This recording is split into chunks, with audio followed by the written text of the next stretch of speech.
Assalamualaikum warahmatullahi wabarakatuh. Alhamdulillah rabbil alamin wassalatu wassalamu ala asyrafil anbiya wal mursalin nabiyina Muhammadin wa alihi wa sahbihi wa man tabi'ahum bi ihsan ila yaumiddin. Asyhadu an la ilaha illallah wahdahu la syarika lah wa asyhadu anna Muhammadan abduhu wa rasuluh. Amma ba'd.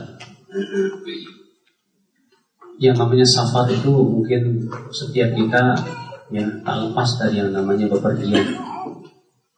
Apalagi bapak yang Masya Allah ya, sebagai seorang bisnismen, atau bapak sebagai seorang direktur, saya yakin tidak lepas yang namanya bepergian. Apalagi yang sebentar lagi di bulan Ramadan atau Idul Fitri, mungkin di antara bapak dan ibu-ibu banyak yang akan pulang kampung. Insya Allah ya, kalau saya sih nggak pulang kampung, Pak. Saya asli orang Cilengsi, tapi istri saya asli orang Medan. Kalau saya mau ikut istri aja deh.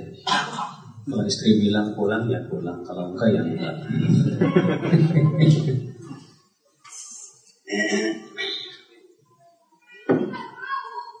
Iya. Lalu apa adab-adab dalam bersafar? Sebelumnya ya, kita perlu ketahui bahwa safar itu kata Rasulullah qit'atun minal adab. Itu bagian dari adab. Kenapa? Safar itu disebut dengan bagian dari adab. Karena yang pertama melelahkan. Ya, yang pertama apa? Melelahkan. Walaupun mungkin di zaman sekarang yang namanya alat transportasi canggih, super Masya Allah gitu kan, naik pesawat, naik mobil, tapi tetap aja kita selalu merasakan kelelahan. Kenapa? Karena tentunya perbedaan iklim dan yang lainnya membuat tubuh kita pun berusaha untuk menyesuaikan diri. Apa saja adab safar? Yang pertama, hendaknya kita berpamitan kepada saudara, tetangga, dan teman-teman. Ya, dimana Rasulullah SAW apabila mau safar, ya, maka teman-temannya ataupun beliau hendak ada seorang sahabat yang mau safar, Rasulullah SAW mengucapkan ucapan seperti ini: Astaudillaha dinaka wa amanataka wa khawatima amalika. Aku menitipkan kepada Allah agamamu, amanahmu, dan penghujung amal perbuatanmu. Ini doa yang kita ucapkan kepada siapa? Kepada orang yang hendak pergi. Ya.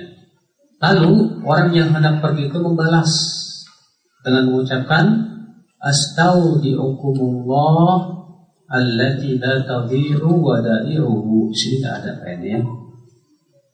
Balasan orang yang hendak pergi kepada yang mengucapkan. Jadi kalau buat bapak yang buat kita yang tidak pergi, maka ucapan kita kepada orang yang mau pergi, kita ucapkan apa? Astaudillaha dinaka wa amanataka wa khawatima amalika. Itu sedikit kebalik, di situ amanataka dulu. Yang betul dinaka wa amanataka wa khawatima amalika.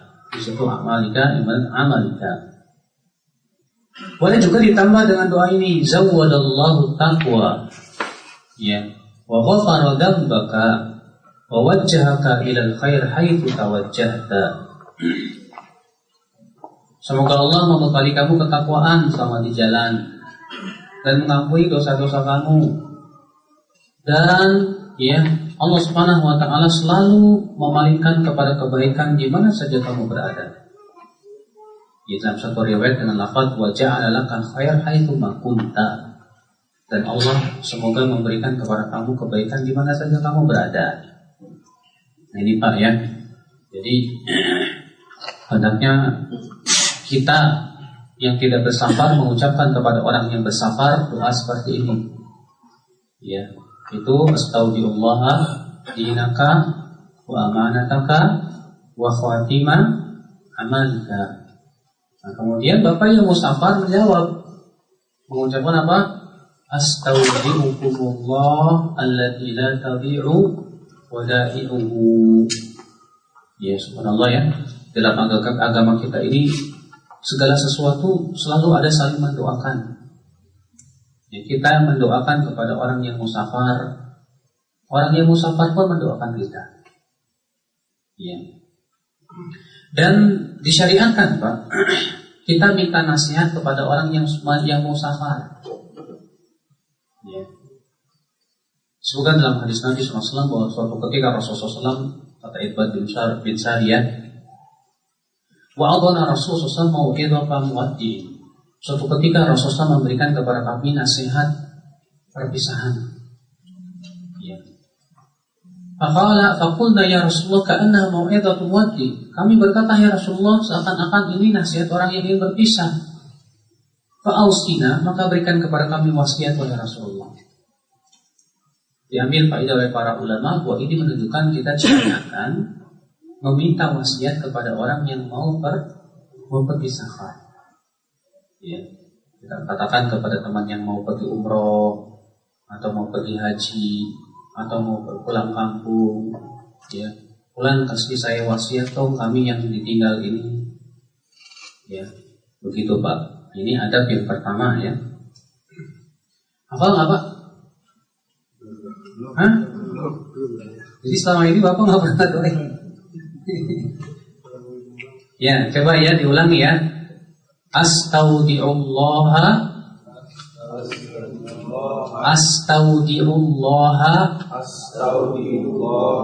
dinaka wa amanataka wa khawatima amalika. Ya. Nah, Bapak yang mau pergi, misalnya istri ngomong begitu ke Bapak. Bapak berkata kepada istri, astaudi'ukumullah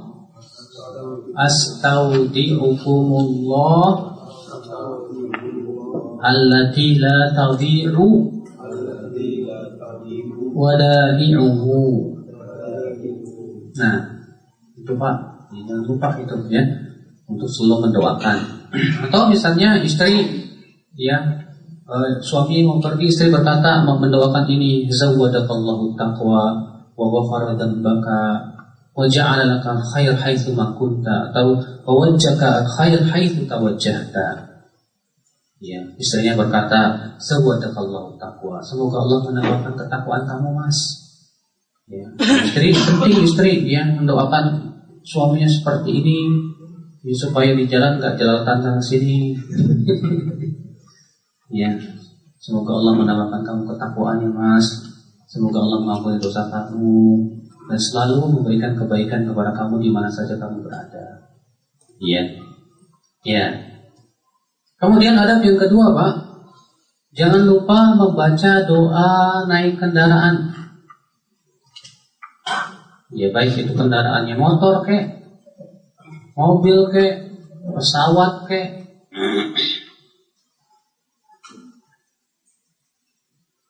Doa yang disebutkan di sini kurang lengkap sebetulnya, ya. Tapi ini boleh dibaca. Namun ada yang lebih lengkap lagi. Adalah Rasulullah SAW apabila mau naik kendaraan, di saat kakinya beliau hendak naik ke pelananya itu, beliau mengucapkan Bismillah. Dan ketika Rasulullah SAW telah berada di atas kendaraan dan duduk di atasnya, beliau mengucapkan Alhamdulillah. Kemudian mengucapkan Subhanalladzi sakhkhara lana hada wa ma kunna lahu muqrinin wa inna ila rabbina lamunqalibun. Kemudian kita ucapkan apa? Alhamdulillah, Alhamdulillah, Alhamdulillah. Kemudian Allahu Akbar, Allahu Akbar, Allahu Akbar. Kemudian Subhanaka Rabbi zalamtu nafsi faghfirli fa innahu la yaghfiru dzunuba illa anta. Ini doa naik kendaraan. Banyak di antara kita yang tidak paham, bahkan lupa. Bukan lupa, nggak tahu. Seperti Bapak, nggak tahu kan Pak ya? Bapak punya mobil nggak? Jadi selama ini Bapak naik mobil kan? Waduh. Bismillah doang. Ya. Nah, Rasulullah SAW mengucapkan itu. Bahkan Rasulullah SAW setelah mengucapkan doa tadi, Rasul tertawa. Sampai ditanya oleh para sahabat, ya, apa para sahabat merasa aneh kalau Rasul tertawa sendiri. Ya, ketika ditanya ternyata itu memang syariatnya demikian. Kita tertawa. Kemudian kalau kita mulai berangkat safar nih dan mulai bergerak safar, lalu kita baca doa safar. Bagaimana doa safarnya? Allahumma inna nas'aluka fi safarina hadza al-birra wat taqwa wa minal amali ma tarda. Allahumma hawwin 'alaina safarana hadza wa twi anna bu'dah. Allahumma anta sahibu fis safar wal khalifatu fil ahl. Allahumma inni a'udzubika min wa'tha'is safar wa ka'abatil manzar wa su'il munqalabi fil mali wal ahl. Ya Allah, aku memohon kepada Engkau. Sini kurang ya, ada di gambar sini kurang ya. Allahumma inna nas'aluka fi safarina hadza Allahumma inna nas'aluka fi safarina hadza al-birra wat taqwa. Ya Allah, aku minta kepada Engkau dalam perjalanan kami ini kebaikan dan ketakwaan. Wa minal amal ma tarda, dan aku memohon kepada Engkau dari amalan yang Engkau ridhai selama perjalanan. Allahumma hawwin 'alaina fi safarina hadza. Ya Allah, ringankan safar kami ini. Wadwi anna bu'da, dan lipatlah jauhnya. Ya Allah, Engkaulah teman selama safar perjalanan, dan Engkau pengganti untuk keluarga yang ditinggal. Ya Allah, aku berlindung kepada Engkau, ya, min wa'tha'is safar. Wa'tha'is safar itu lelahnya perjalanan. Wa ka'abatil manzar, dan pemandangan yang menyedihkan. Wasu'il munqalab, dan buruknya tempat kembali dalam harta dan keluarga. InsyaAllah mungkin sekali Pak, ya, supaya terhindar dari hal-hal yang tidak diinginkan selama dalam perjalanan. Ya, kita tidak tahu naik pesawat atau pesawatnya mogok di jalan misalnya. Kalau mogok, ya pesawat mogok lumayan juga. Ya. Kalau mobil mogok berhenti udah selesai, tinggal ke bengkel. Ya, kalau di atas pesawat mogok, mau kemana ke bengkelnya? Ya jatuh lah. Ya. Iya. Itu jangan lupa Pak, suka baca doa ini kalau sabar. Hah? Lupa kan Pak? Atau tidak tahu? Nah, sekarang harus tahu. Jangan lupa Bapak, ya, membaca doa ini ketika kita hendak bersafar. Kemudian yang ketiga Pak, ketika hendak bersafar, sepanjang perjalanan kita banyak berzikir kepada Allah. Banyak apa? Berzikir kepada Allah Subhanahu wa taala. Terlebih ketika kita melewati tempat tinggi dan tempat rendah. Kalau pesawatnya sudah mulai naik, jangan lupa baca ucapan apa? Allahu Akbar. Ketika pesawatnya mau turun, kita ucapkan apa? Subhanallah. Ya. Sepanjang perjalanan kita banyak berzikir. Kadang kita maaf aja dalam perjalanan kurang zikirnya. Apalagi di pesawat ada fasilitas nonton film. Ya, makanya di pesawat senangnya nonton film aja udah. Ya, kadang saya juga kalau udah sampai zikir baca Quran nonton film juga.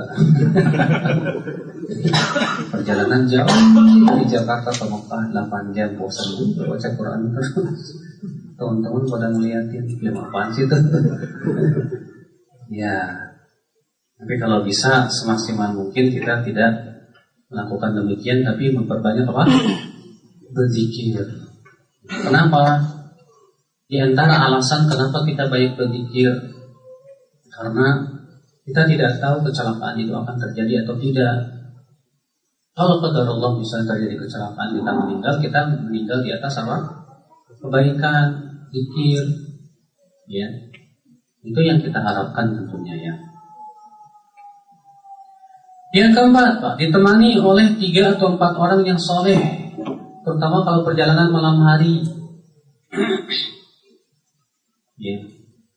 Kenapa? Karena Rasulullah SAW sangat-sangat tidak menganjurkan kita bepergian sendirian naik kendaraan.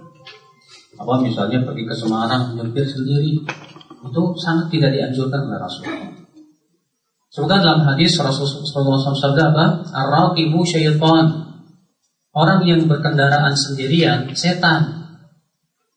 War-raqiban, dan orang yang berkendaraan 2 orang saja 2 setan. Was-salasatu raqbun, dan yang disebut dengan berkendara adalah 3 orang. Mungkin dari sinilah di Jakarta diberlakukan apa itu? Keilmuan.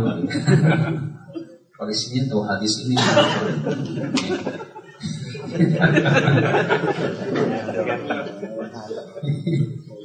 Iya.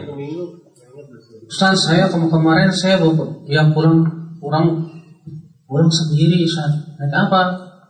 Naik kereta. Emang di kereta ada siapa? Ya, banyak orang. Bukan sendirian namanya, Pak. Sendirian itu kalau Bapak bawa mobil sendiri, nyetir sendiri, nah itu namanya sendirian. Itu sangat tidak dianjurkan. Apalagi di waktu malam. Dan sampai-sampai kata Rasulullah SAW, seandainya kalian mengetahui apa yang aku ketahui dan kalian bisa melihat apa yang aku lihat, kalian tidak akan berani bepergian di malam hari sendirian. Kenapa? Karena di malam hari itu banyak setan-setan bergentayangan, Pak. Kejahatan, syurur, keburukan, dan yang lainnya. Ya, makanya sangat-sangat tidak dianjurkan untuk bepergian sendirian di waktu malam. Bagaimana nih Ustaz, saya sementara supir truk, tugas saya sudah seperti ini. Kata para ulama, kalau memang ternyata keadaannya seperti itu, namanya darurat, gimana lagi? Ya. Kemudian yang kelima, di antara adab safar, mengangkat pemimpin di antara orang-orang yang sedang bersafar. Jadi kalau misalnya Bapak bersafar 5 orang atau 7 orang, itu harus salah satu mereka menjadi pemimpin yang akan mengurus keperluan-keperluan. Ya, harus. Bagaimana sabda Rasulullah SAW, "Idza kuntum salatan", kalau kalian berada 3 orang dalam perjalanan, hendaklah salah satunya hendaknya dijadikan apa? Pemimpin. Jangan lupa dan diutamakan, Pak, yang jadi pemimpin itu yang paling yang hafal surat Al-Baqarah. Karena Rasulullah pernah mengutus beberapa orang, kemudian Rasul bertanya, siapa di antara kalian yang hafal surat Al-Baqarah? Saya, ya Rasulullah. Kata Rasulullah, kamu jadi pemimpin mereka. Iya. Tapi kalau yang hafal surat Al-Baqarahnya lemah, gitu kan, pemalas, mendingan jangan jadikan pemimpin. Jadikan pemimpin yang kuat, yang siap untuk melayani atau teman-temannya, membantu teman-temannya. Terkadang ada permasalahan, apalagi kalau keluar negeri harus ada yang ngurus paspor dan yang lainnya. Itu dia yang jadi pemimpin. Itu harus, ya, sunnahnya demikian untuk supaya terkoordinator semuanya. Kemudian yang keenam, jangan lupa ketika keluar rumah membaca doa. Apa doanya? Bismillahi tawakkaltu 'ala Allah. La haula wala quwwata illa billah. Allahumma inni a'udzubika min an adilla aw adalla aw azilla aw uzalla. Ya. Allahumma inni a'udzubika an adilla aw adalla aw adilla aw dhalla uzalla azilla aw zalla aw adima aw udama aw ajhala aw yujhala alayya. Kurang begitu ya. Harusnya ada tambahan aw adima aw udama aw ajhala aw yujhala alayya. Dengan nama Allah, aku bertawakal kepada Allah. Tidak ada daya dan kekuatan kecuali dengan izin Allah.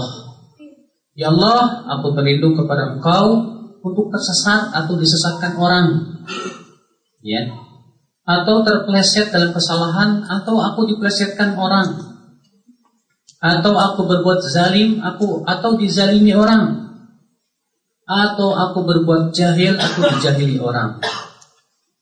Lihat, ini doa bagus banget, Pak. Ya. Adapun yang pertama, Bismillah tawakkaltu 'ala Allah la haula wala quwata illa billah, maka ini akan menyebabkan setan tidak bisa mengganggu kita. Makanya yang kata Rasulullah, siapa yang keluar rumah mengucapkan ini, Bismillah tawakkaltu 'ala Allah la haula wala quwata illa billah, maka akan dikatakan kepada dia apa? Hudita wa wukita wa kufita. Kamu akan dapat hidayah, kamu akan dilindungi, dan kamu akan dicukupi. Lalu setan akan menyingkir darinya dan berkata, bagaimana aku bisa mengganggu orang yang dikatakan kepada dia, kamu akan diberikan hidayah, kamu akan dilindungi, dan kamu akan dicukupi. Ya, jangan lupa Pak, setiap kita keluar rumah mau kemana, atau ke masjid, baca doa ini. Bismillah tawakkaltu 'ala Allah la haula wala quwata illa billah. Hafal nggak Pak? Silakan Bapak yang di belakang mengulangi. Sudah hafal Ustaz? Hah? Sudah hafal? Belum hafal. Jadi selama ini Bapak kalau keluar baca apa? Bismillah. Diulangi Pak ya. Bismillahi tawakkaltu 'ala Allahi la haula wala quwwata illa billah. Coba Bapak yang di pojok itu Pak. Bisa Pak? Belum hafal? Oh iya, belum hafal juga. Siapa yang udah hafal? Silakan Adek.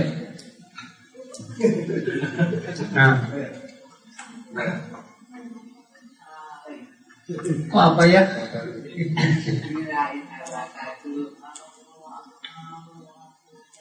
Iya, betul. Kalau bisa ditambah doa ini juga, Allahumma inni a'udzubika an adilla aw adalla aw azilla aw uzalla aw adhima aw udhama aw ajhala aw yujhala alayya. Ini penting loh Pak. Sebab kita bisa aja disesatin orang Pak. Kita lagi pergi ke Banten nggak tahu jalannya, Mas, jalan ke ini kemana? Kerja sama orang, ke sono Mas, padahal mau nggak? Tapi dengan doa ini kita tidak disesatkan orang, ya, atau ada orang yang mau menzalimi kita. Kadang sekarang di zaman sekarang ini perampok-perampok suka menzalimi Pak, lempar telur atau pura-pura ngomong Mas itu. Ya, tapi dengan membaca ini kita akan terhindar insyaallah. Ya. Iya. Kemudian adab yang ketujuh, usahakan jangan bersafar hari Jumat. Kalau mau bersafar sunahnya hari Kamis. Ya, kecuali kalau memang terpaksa, gimana lagi? Kenapa? Karena kita diusahakan dan diupayakan semaksimal mungkin. Kenapa tidak di hari Jumat? Karena kita ini sangat diupayakan untuk tidak lepas atau tidak meninggalkan sholat Jumat, Pak. Yang kedua, dikarenakan sholat hari Jumat itu hari mulia yang paling utama untuk banyak-banyak beribadah kepada Allah Subhanahu Wa Taala. Bukan karena hari Jumat hari sial, bukan. Ya, memang kenapa Ustaz nggak boleh hari Jumat? Jangan sial ya? Enggak. Tidak ada di dalam istilah Indonesia di dalam Islam itu istilah hari sial, nggak ada Pak. Ya, itu namanya tapayur, itu haram dalam Islam.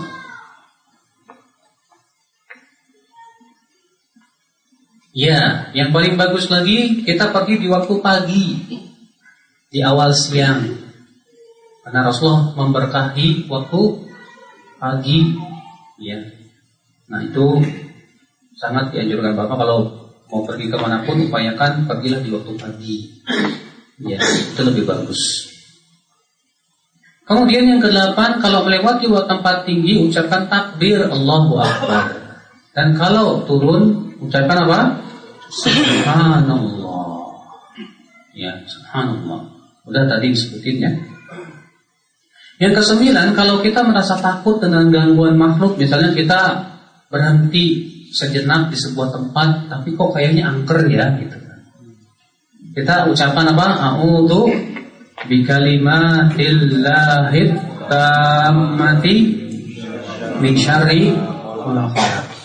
Kalau di pedesaan Pak, seringkali masyarakat pedesaan itu kalau melewatin pohon angker itu, ya bukan berucap doa ini, tapi ngomong apa?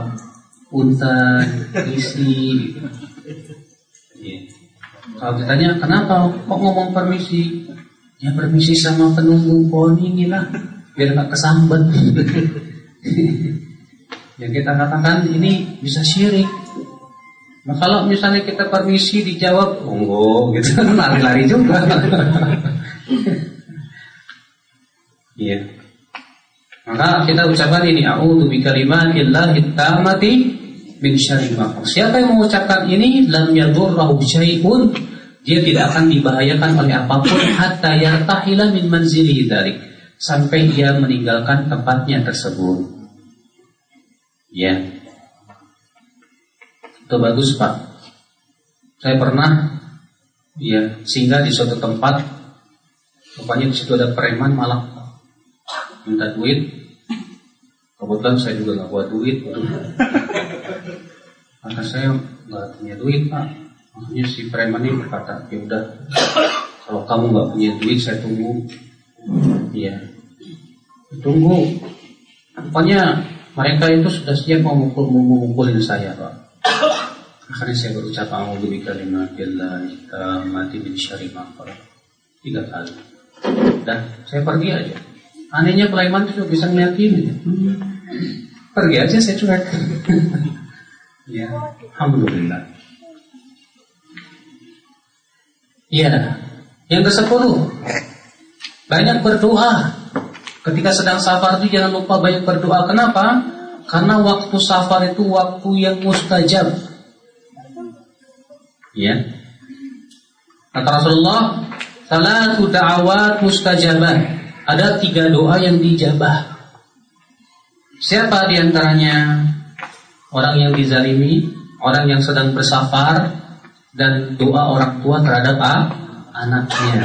Dan suatu riwayat yang lain, salatu da'awat mustajabat. Ada 3 doa yang diijabah. Siapa dia? Yang pertama da'watus shaim, doa orang yang sedang berpuasa. Wa da'watul musafir, dan doa orang yang sedang bersafar. Wa da'watul maghdub, dan doa orang yang dizalimi. Nah, ketika kita sedang puasa pun juga apa? Mustajab. Apalagi kalau Bapak sedang puasa, udah gitu safar lagi. Berarti double, Pak. Ya, doanya sangat diijabah pada waktu itu. Jadi kalau kita sedang safar itu jangan lupa banyak berdoa. Ya, berdoa, ya Allah, berikan kepadaku ya istiqomah, ya Allah, ya berkahi hartaku dan yang lainnya. Meminta kepada kebaikan dan di dunia dan akhirat. Insyaallah doa orang yang safar itu mustajab, Pak. Yang ke-12, kalau kita sudah selesai dari hajat kita, segera pulang, jangan jalan-jalan dulu. Ya. Kata Rasulullah SAW, apabila salah seorang dari kalian telah menyelesaikan hajatnya dari safarnya, falyarji ila ahli, segeralah ia pulang ke rumahnya. Bapak, kalau Bapak ditinggalin istri semalam aja, kelabakan, wah ini istri kemana gitu kan. Istri pun sama, kalau Bapak tinggalin begitu, udah gitu Bapak jalan-jalan dulu ke sana kemari, nggak bagus. Kalau udah selesai hajat, udah langsung pulang ke istri, Pak. Ya, itu yang dilakukan oleh Rasulullah SAW. Ini ya setelah selesai hajat, Bapak pergi dulu malah ya kemana, itu nggak bagus. Ya, apalagi di zaman sekarang terkadang kita lihat ada orang habis umroh jalan-jalan dulu ke Paris, habis umroh jalan-jalan dulu kemana? Ke London. Ya, apa manfaatnya? Ya, nggak ada manfaatnya sama sekali. Kemudian usahakan pulangnya jangan malam hari. Kenapa? Karena disebutkan dalam hadis bahwa Rasulullah SAW melarang begitu. Ya, kalaupun misalnya qadarullah sampainya kita malam hari, lebih bagusnya ditunda. Jangan pulang dulu, kita nginep dulu di mana, kemudian baru pulang pagi harinya ke istri. Supaya apa kata Rasulullah? Supaya istri kita bersiap-siap diri menyambut kita. Jangan sampai pas kita pulang, istri kita dalam keadaan masih bangun tidur, rambutnya kemana-mana, baunya bau apek dan yang lainnya. Akhirnya bapak kesel. Soalnya di perjalanan bapak habis melihat cewek-cewek cakep kan, cewek-cewek ganteng, ya, yang you can see. Pas melihat istri begitu, jadi, nah itulah Pak, yang nggak bagus. Maka dari itu demikian. Tapi ya kalau di zaman sekarang bisa disiasati dengan cara telepon. Aku mungkin pulang jam 11. Tolong ya dibukain pintunya.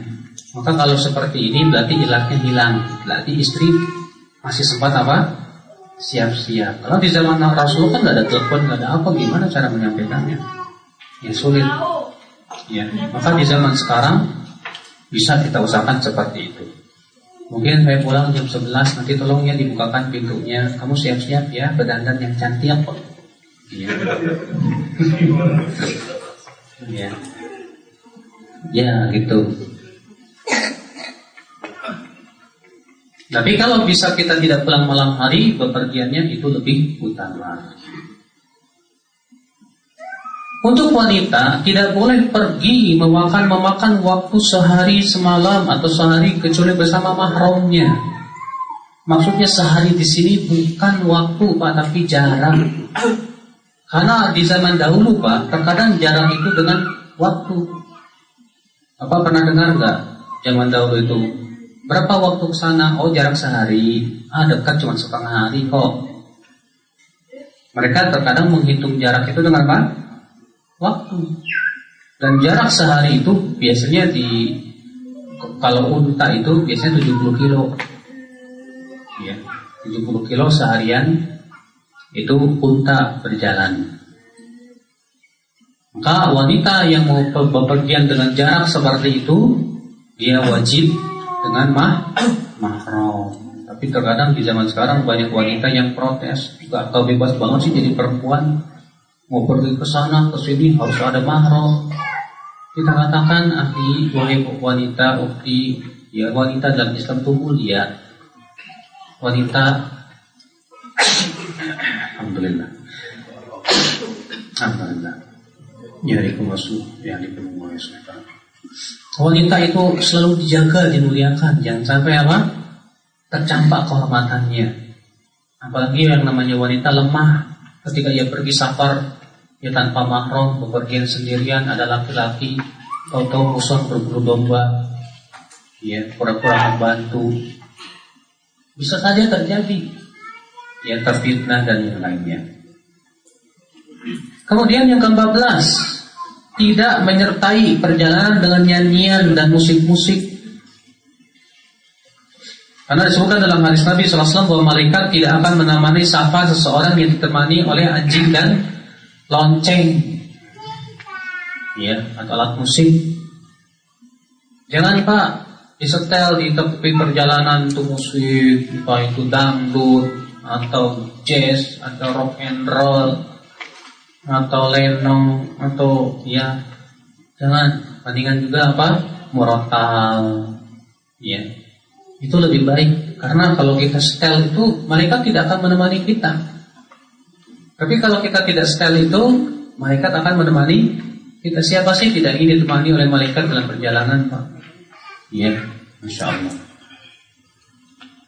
Kemudian yang ke-15, dalam safar sholat boleh dijamak dan dianjurkan dikosor. Sedikit Pak, saya ingin berbicara tentang masalah jamak kosor Pak. Jamak apa sih Pak? Jamak artinya menggabungkan dua sholat. Kosor apa Pak? Kosor artinya meringkas atau mengurangi jumlah rakaat. Ya.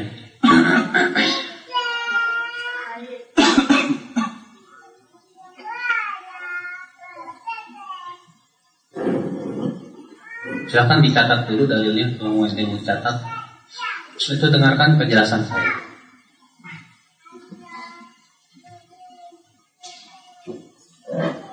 Jama', kalau sudah dengarkan ya. Jama' adalah menggabungkan dua sholat. Dan ingat Bapak bahwa jama' itu bukan kekhususan musafir. Jama' itu boleh dilakukan walaupun Bapak tidak sedang safar, walaupun Bapak sedang mukim. Nah, kapan disyariatkannya jama'? Dalam hadis Ibnu Abbas disebutkan di situ. Itu yang disebut Abbas bukan? Ibnu Umar ya? Oh itu bukan. Dalam hadis Ibnu Abbas disebutkan Rasulullah SAW menjama' antara zuhur dan asar tanpa hujan dan tanpa rasa takut. Ketika ditanya kepada Ibnu Abbas, kenapa Rasulullah lakukan itu? Kata Ibnu Abbas, li'alla yuharij ummatahu, supaya tidak merepotkan umatnya. Kata Ibnu Hajar, ini memberikan faedah kepada kita bahwa jamak disyariatkan di saat ada kerepotan. Iya. Kalau ada sesuatu yang merepotkan kita, maka pada waktu itu kita apa? Jamak. Contoh misalnya Bapak sedang ada walimah anak repot untuk tetamu yang melayani dan yang melayani. Ya udah Bapak jamak, nggak masalah. Ibu misalnya lagi belanja ke mall untuk keperluan, biasanya kan Bapak Ibu misalnya yuk mah pergi belanja untuk keperluan sebulan misalnya ke mall. Tapi karena takut, karena terkadang asyik kita jalan-jalan sampai lupa waktu sholat, makanya kelewat, khawatir begitu. Udahlah dijama aja, boleh tidak? Boleh, nggak masalah. Kalau ada kerepotan atau Bapak misalnya dia sudah merapat di kantor dan rapatnya betul-betul memang penting sekali, khawatir lupa keluar dari waktunya atau bagaimana, ya udah dijamak, boleh.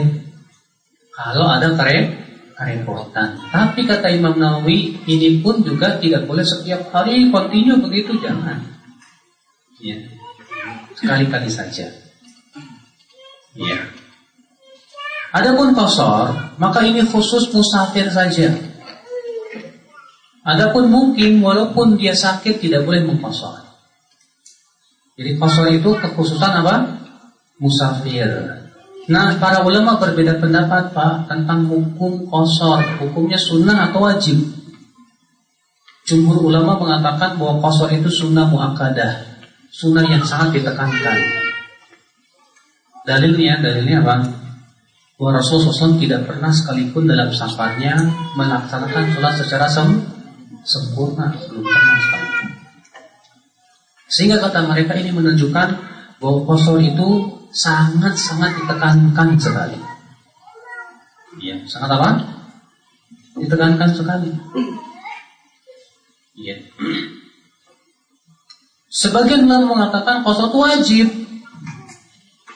Siapa yang safar dia wajib mengqashar, kecuali kalau dia sholat di belakang imam yang mukim, maka dia wajib sempurna. Dalilnya apa? Hadis bahwa Rasulullah SAW, Aisyah mengatakan, tadinya sholat 5 waktu diwajibkan oleh Allah 2 rakaat. Kemudian ketika hijrah ke kota Madinah, Allah menambah Zuhur menjadi 4, Asar jadi 4, kemudian Isya jadi 4, Maghrib menjadi 3. Lalu sholat 2 rakaat itu dijadikan untuk sholat musafir. Berarti kata para ulama, sholat musafir itu kembali kepada kewajiban yang pertama. Apa? 2 rakaat. Maka diambil dari ini kata Syekh Mukbir, ini menunjukkan bahwa qashar itu wajib, bukan sunnah. Yang kedua, dalilnya apa? Rasulullah tidak pernah, buktinya Rasulullah sekalipun tidak pernah sholat secara sempurna dalam perjalanan. Sebutkan sekali satu saja hadis yang mengatakan Rasulullah kalau sedang safar sholatnya sempurna, tidak ada. Semua safar Rasulullah selalu qashar, sehingga dijadikan dalil hukumnya wajib. Mereka yang mengatakan sunnah berhujjah dengan perbuatan Aisyah dan Utsman bin Affan, di mana Aisyah pernah safar kemudian beliau tidak sholat mengqashar. Ketika ditanya, kata Aisyah, itu bagi mereka itu sebagai sebuah keringanan. Selama saya masih mampu untuk menyempurnakan, saya mau menyempurnakan, kata Aisyah. Akan tetapi perbuatan Aisyah bertabrakan dengan perbuatan Nabi. Tentu perbuatan Nabi lebih didahulukan daripada perbuatan Aisyah radhiyallahu anha wa radha. Kalau saya lebih condong untuk mengatakan bahwa saf qashar itu wajib. Ya, kecuali kalau kita sholat di belakang imam yang mungkin. Cuma kalau jamaah itu kalau ada kerepotan aja Pak. Kalau Bapak sedang safar ke Bandung misalnya, selama perjalanan nggak masalah jamaah karena repot kan. Tapi kalau Bapak sudah ada di Bandung 3 hari dan Bapak di sana nggak repot untuk melakukan sholat setiap pada waktunya masing-masing, maka tidak disyariatkan jamaah. Tetap Bapak melakukan sholat itu pada waktunya masing-masing, tapi qashar. Paham Pak?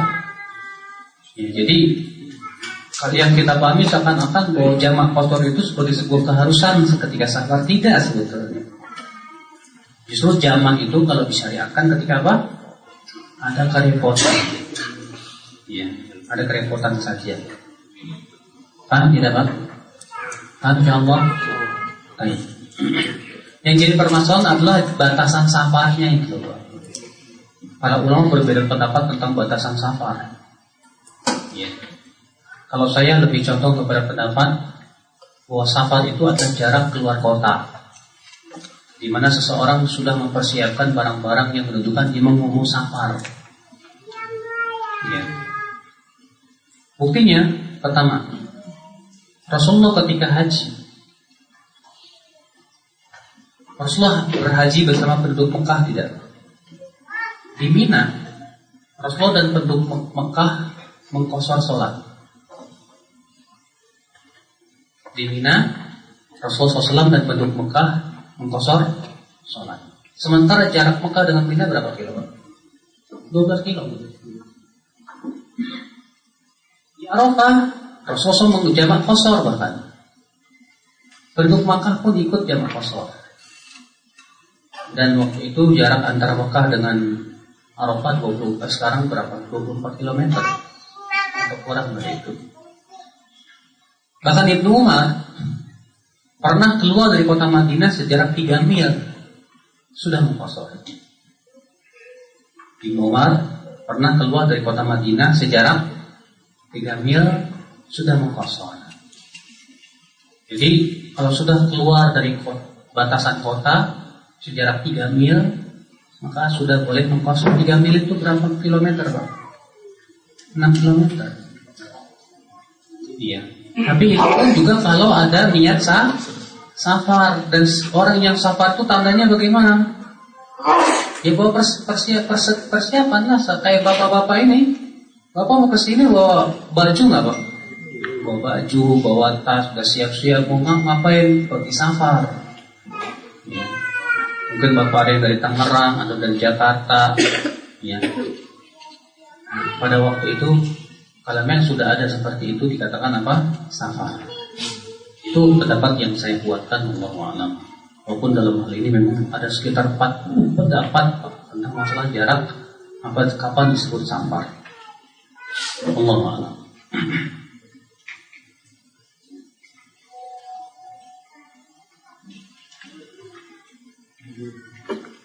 Kemudian yang ke berapa? 16.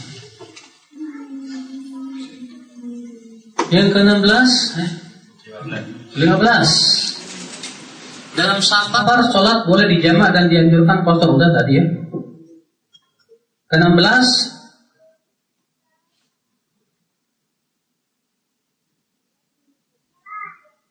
boleh sholat di atas kendaraan.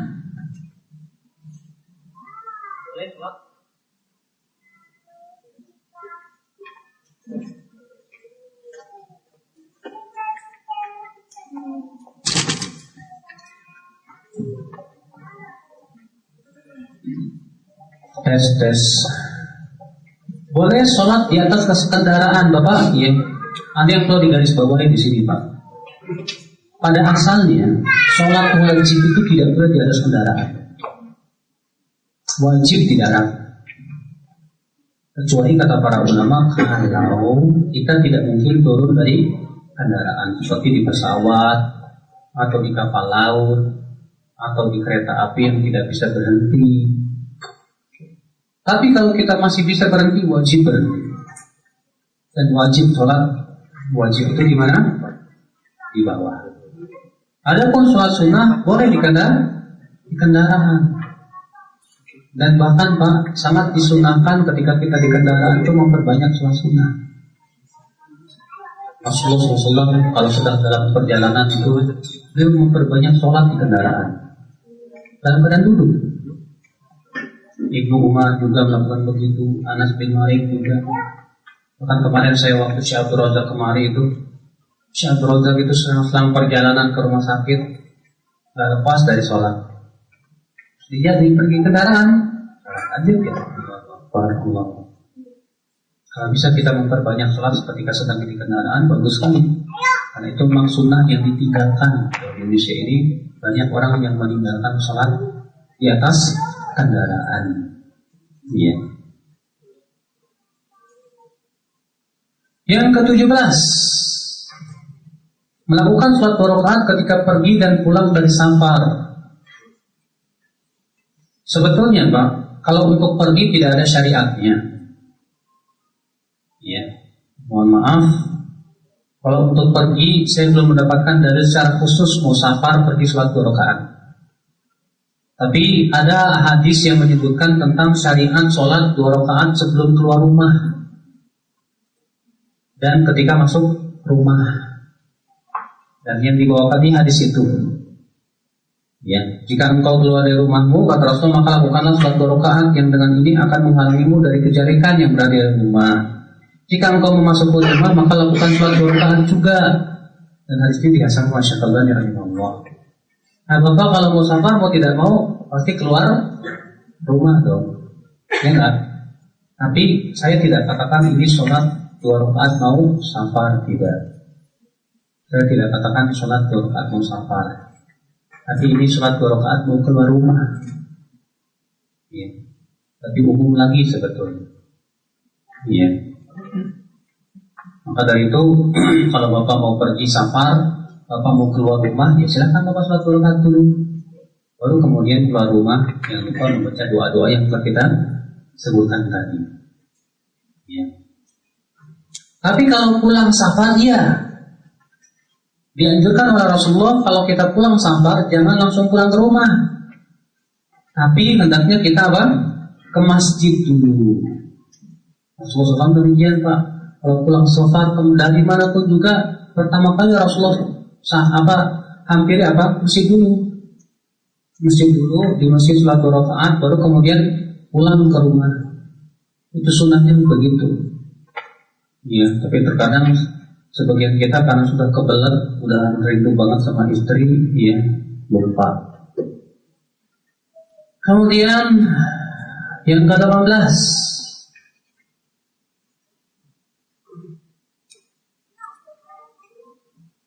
dianjurkan sholat sunnah qabla subuh. Ini kalau ya berangkatnya, pulangnya sebelum subuh. Ini sebenarnya tidak ada hubungannya, maaf, ya. Akan tetapi yang dimaksud di sini artinya sholat sunnah qabla subuh itu jangan sampai ditinggalkan ketika safar, gitu Bapak. Memang Pak, perhatikan Pak ya. Sholat sunnah rawatib itu sangat tidak disunahkan kita lakukan ketika safar Pak. Kecuali qabla subuh. Kecuali qabla subuh. Ya. Kenapa? Kata para ulama alasannya karena sholat yang wajib saja sudah dikosor. Sholat yang wajib apa? Dikosor. Yang wajib saja dikosor, apalagi yang sunnah. Maka pada waktu kalau kita mengkosor sholat sunnah jadi tidak sunnah. Kecuali sholat sunnah qabliyah subuh tetap dilaksanakan. Karena itu yang dilakukan Rasulullah SAW. Tapi kalau bapak sholatnya sempurna di belakang imam, misalnya bapak di perjalanan sholat di masjid, akhirnya sempurna di belakang imam, maka pada waktu itu kata sebagian ulama kembali disunahkan sholat sunnah. Kenapa? Karena tidak disunahkannya sholat sunnah itu karena dikosornya sholat. Adapun kalau kita lakukan sholat itu dalam keadaan sempurna tidak kosor, maka pada waktu itu kembali disunahkan sholat sunnah. Ini pendapat Syekh Abdul Rahman As-Sa'di dan dikuatkan oleh banyak ulama di zaman. Ya. Nah kalau bapak misalnya bapak masuk bapak dalam perjalanan nih safar, kemudian bapak sampai di masjid sampai isya, sampai di situ bapak dapat 1 rakaat. Yang bapak lakukan berapa rakaat? 2 rakaat atau 4 rakaat? Sebagian kita ada yang beranggapan saya kan cuma dapat 1 rakaat, berarti kan saya wajib qashar dong. Saya harus qashar, cuma 2 rakaat aja, nggak boleh pak. Karena masalahnya bapak sudah jadi masbuk di belakang imam. Bapak harus sholatnya sama dengan imam. Walaupun bapak cuma dapat 1 rakaat, tetap bapak harus sholat 4 rakaat. Ya. Walaupun bapak cuma dapat takbiratul ihram imam aja. Allahu Akbar, takbiratul ihram, atau bapak dapat tahiyat imam misalnya, dapat tahiyat akhirnya imam, tetap bapak wajib sempurna sholat.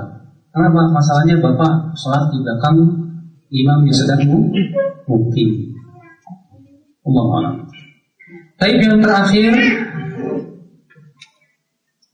kalau sudah sampai rumah dan bapak punya istri, gaulilah istri bapak. Udah lama ditinggalin, masa dicuekin? Ya, mungkin istri sudah sangat rindu, bapak juga, kecuali kalau istri sedang haid. Boleh bergaul selama bukan ya, maka ini. Gimana Ustaz kalau saya punya istri 2? Ya, sementara pas pulang itu memang giliran istri pertama. Pas sampai di rumah lagi haid, boleh nggak saya pindahin ke istri kedua? Kita katakan nggak boleh, karena itu jatah istri pertama. Ya. Jadi gimana?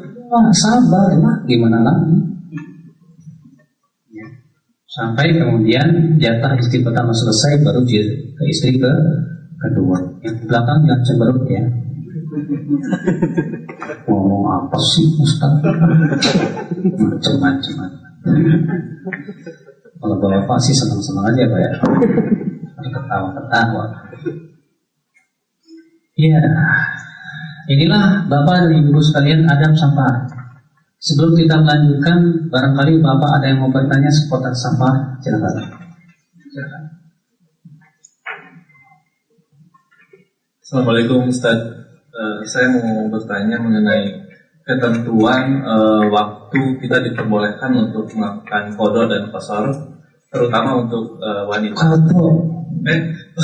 Qashar dan jamaah, terutama untuk perempuan. Mungkin kan kalau laki-laki setelah kita misalnya pulang kampung mungkin masih bisa sholat jamaah gitu ya. Tapi untuk istri atau untuk perempuan yang di rumah, apakah hitungannya itu harus berapa hari atau berapa sholatan gitu yang dibolehkan untuk mengqashar dan menjamak sholat? Berapa hari? Ya. Iya. Terjadi perselisihan para ulama. Sebagian mengatakan 4 hari cukup. Lebih dari 4 hari nggak boleh qashar. Sebagian mengatakan 8 hari cukup. Lebih dari 8 hari nggak boleh qashar. Sebagian mengatakan 17 hari cukup. Kalau nggak boleh lebih dari itu. Sebetulnya pada dalil-dalilnya tidak ada yang memberikan batasan. Karena disebutkan dalam hadis bahwa Rasulullah SAW pernah di Khaybar selama 20 hari mengqashar sholat. 20 hari bahkan. Dan beberapa riwayat Rasul pernah di suatu tempat selama 18 hari mengqashar. Kata Syekhul Islam, tidak ada satupun dalil yang membatasi. Maka dikembalikan kepada apa? Uruf. Apa itu uruf? Kebiasaan di suatu tempat. Ya. Kalau di tempat kita nggak punya kebiasaan, gimana Ustaz? Ya, biasanya sih nggak tahu, maka dikembalikan kepada niat safar. Mungkin nggak Ustaz, saya selama setahun niatnya safar, nggak mungkin. Secara uruf manapun juga nggak mungkin. Antum tinggal setahun mengkosor terus nggak boleh. Uruf manapun tidak akan menerima itu. Ya, memang disebutkan bahwa waktu Abdullah bin Umar di Azerbaijan 6 bulan, selama 6 bulan beliau mengkosor sholat di Azerbaijan. Ya, Abdullah bin Umar radhiyallahu anhu wa ardhah. Maka dari itu, ya Allah a'lam, kalau misalnya kita mau pergi kerja atau ditugaskan kerja selama sebulan di suatu tempat, maka itu hukum safar. Tapi kalau Bapak ditugaskan kerja setahun di Jepang, nggak mungkin itu safar. Ya, setahun itu waktunya sangat lama, Pak. Dan tidak ada satupun ulama yang mengatakan 1 tahun itu safar. Ya, maka semenjak Bapak misalnya 1 tahun saya di Jepang, udah semenjak sampai Jepang Bapak udah nggak boleh mengkosor lagi, karena Bapak sudah niat untuk mukim selama 1 tahun. Ya, semenjak Bapak sampai sudah tidak boleh kosor lagi. Atau Bapak misalnya mau sekolah di Los Angeles 2 tahun, mungkin S2 misalnya. Semenjak Bapak sampai di Los Angeles sana sudah tidak boleh kosor lagi. Karena Bapak sudah ada niat untuk tinggal di sana selama 2 tahun. Paham Pak? Iya. Mungkin Ustaz, pertanyaan berikutnya kalau ada dari Ahwat, silakan.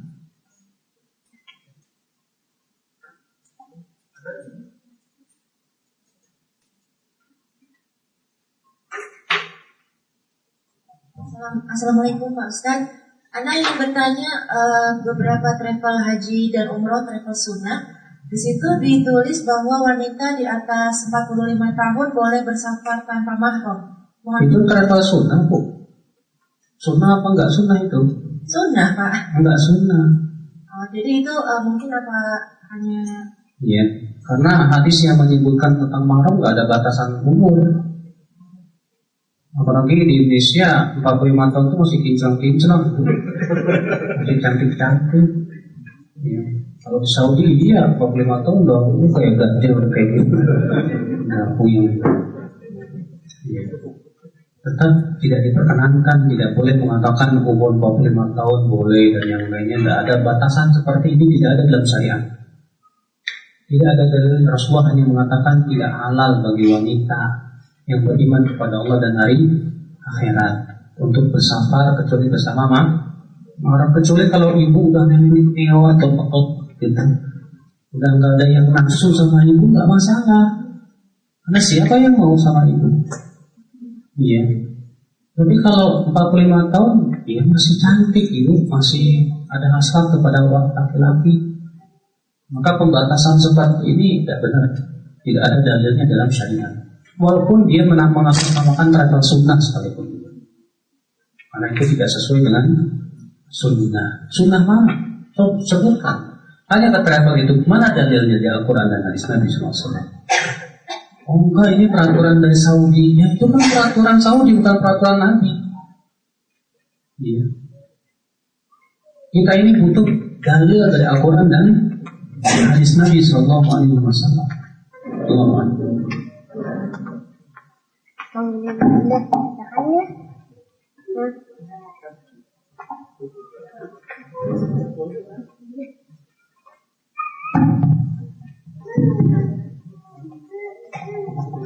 Dan tanya untuk orang sakit kosor dan jamaknya bagaimana berlaku? Orang sakit tidak disyariatkan kosor, karena ya kecuali kalau orang sakitnya lagi safar. Kalau sudah saya sebutkan tadi Pak, kosor itu khusus buat orang yang sedang safar. Adapun orang yang tidak safar, walaupun dia sakit tidak disyariatkan kosor. Jamak juga tidak boleh. Kenapa? Jamak juga tidak boleh. Jamak kalau memang dia repot, ya misalnya membersihkan kotoran. kalau mau kerepotan nggak masalah. Tapi kata Imam Nawawi jangan kontinu tiap hari, cukup sekali saja. Ya. Baik, masih ada yang bertanya? Silakan.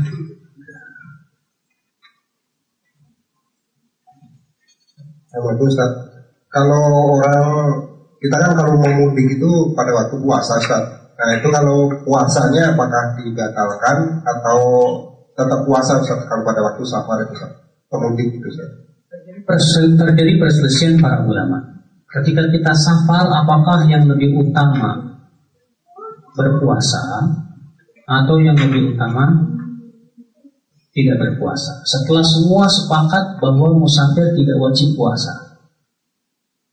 Semua ulama sepakat bahwa musafir tidak wajib puasa. Yang diperselisihkan itu adalah lebih utama mana, berpuasa atau tidak berpuasa. Sebagian dari pendapat jumhur mengatakan yang lebih baik tidak puasa. Berdasarkan hadis laisa minal bir asyam fi safar, bukan termasuk kebaikan berpuasa ketika sedang safar. Ya. Sebagian ulama mengatakan yang lebih utama puasa. Berdasarkan perbuatan Nabi, bahwa Nabi dalam perjalanan pernah di hari yang sangat panas dan terik beliau berpuasa. Tidak ada satupun yang berpuasa kecuali Rasul dan Abdullah bin Rawahah saja. Dan Rasul pasti memilih yang lebih utama. Sebagian ulama memberikan perincian. Kalau ternyata safar itu tidak membuat dia lelah dalam berpuasa, maka yang lebih baik dia berpuasa. Dalilnya perbuatan Rasulullah. Tapi kalau ternyata safar itu tidak membuat lelah berpuasa atau membuat dia lelah dan berpuasa, maka yang lebih baik dia berpuasa. Yang lebih baik dia tidak berpuasa. Jelas Pak ya. Kalaupun Bapak berkata, saya nggak mau puasa, padahal Bapak misalnya nggak capek, silakan aja, karena memang musafir itu tidak wajib puasa dengan ijma para ulama. Ya. Begitu Pak. Wah, kita selagi safar dong Ustaz. Asyik dong. Ya terserah Bapak. Ya kalau Bapak merasa aduh capek, lulus, gemes. Ya. Tapi kalau Bapak malas mau mengkodok, terkadang kita malas mengkodoknya loh Pak. Ya. Kalau puasa bareng-bareng kan ada kekuatan gitu kan, wah ada punya teman yang bisa puasa bareng-bareng gitu kan.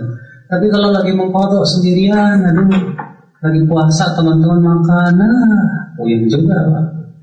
Berat di situ. Iya.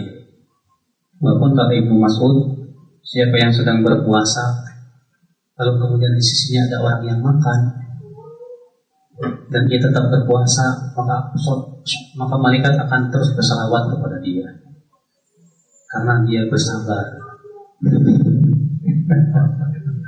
Ada yang jadi alasan nih, alasan. Iya. Mungkin satu lagi Ustaz ya, setelah itu kita lanjut ke materi berikutnya. Enggak, setelah itu istirahat dulu Mas. Istirahat dulu, oh iya. Soalnya lapar nih. Briefing dulu lah. Dan kalau pasien sedang hamil tanya kita sih puasa nggak dok? Apa jawaban kita? Sebaiknya ibu puasa atau sebaiknya tidak puasa? Kenapa? Pasien hamil. Wanita hamil tergantung Pak, dia kuat apa enggak. Kalau misalnya karena dia takut khawatir janinnya ini terjadi sesuatu gara-gara dia puasa, nggak apa-apa dia nggak puasa. Tapi kalau si wanita hamil ini yakin dan tidak akan memberikan mudarat apa-apa dan dia juga kuat, maka yang lebih baik dia puasa. Tapi dia tidak wajib puasa. Gantinya dengan kodok atau pendapat yang paling kuat Pak, yang harus kita pahami Pak, bahwa kodok itu butuh dalil. Dan tidak ada satupun dalil yang sahih yang menunjukkan bahwa wanita hamil wajib kodok. Yang ditunjukkan oleh dalil wajib kodok siapa? Hanya 4 orang saja. Orang sakit, musafir, wanita haid, dan nifas. Adapun wanita hamil dan menyusui tidak ada dalilnya. Ya. Mereka yang mengatakan wajib qadha atas wanita hamil hanya berdasarkan asar Ibnu Abbas. Perkataan Ibnu Abbas itu pun juga perkataan Ibnu Abbas ada 2 riwayat. Riwayat pertama dari yang masyhur, Ibnu Abbas mengatakan cukup fidyah. Tapi riwayat yang lain mengatakan qadha juga. Tapi perkataan sahabat tidak bisa dijadikan dalil. Karena untuk dalil mewajibkan itu harus Al-Quran dan hadis, bukan perkataan sahabat. Makanya saya lebih condong pada pendapat yang mengatakan cukup fidyah. Terlebih Ibnu Mundhir dalam kitab Al-Awsat mengatakan pendapat Ibnu Abbas yang mengatakan wanita hamil cukup fidyah, tidak ada sahabat yang menyelesaikannya. Tidak diketahui adanya sahabat yang menyelesaikan pendapat beliau.